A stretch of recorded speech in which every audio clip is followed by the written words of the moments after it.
السلام علیکم۔ بسم اللہ الرحمن الرحیم۔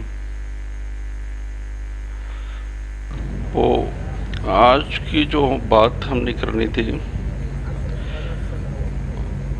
کہ درود شریف کی فضیلت کیا ہے، یا درود شریف کا فائدہ کیا ہے۔ تو درود شریف جو ہے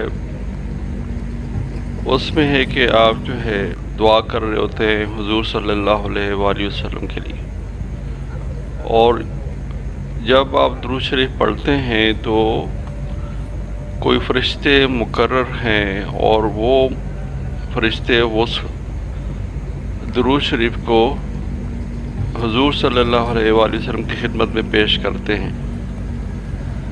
تو جب آپ درود شریف پڑھتے ہیں تو آپ دعا کرتے ہیں حضور صلی اللہ علیہ وآلہ وسلم کے لیے، اور جب ان کو پہنچتا ہے آپ کا درود شریف تو آپ کی دعا کے بدلے میں پھر آپ کے لیے حضور صلی اللہ علیہ وآلہ وسلم دعا کریں گے۔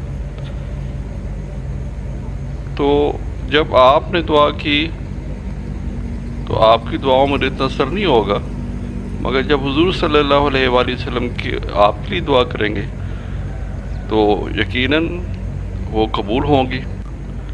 تو اسی طرح جو بھی ہم نے دعا کرنی ہوتی ہے، اس دعا کے ساتھ اگر ہم شروع اور آخر میں کوئی درود شریف لگا دیں تو پھر زیادہ چانسز ہیں کہ آپ کی دعا قبول ہوگی۔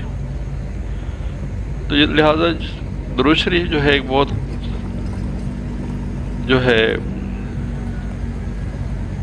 بہت ہی مانا ہوا ایک وظیفہ ہے، اور ہمیں جب بھی دعا کریں تو درود شریف سے ہی شروع کریں، درود شریف سے ختم کریں۔ تو ایک چھوٹا سا درود شریف میں بتا رہا ہوں۔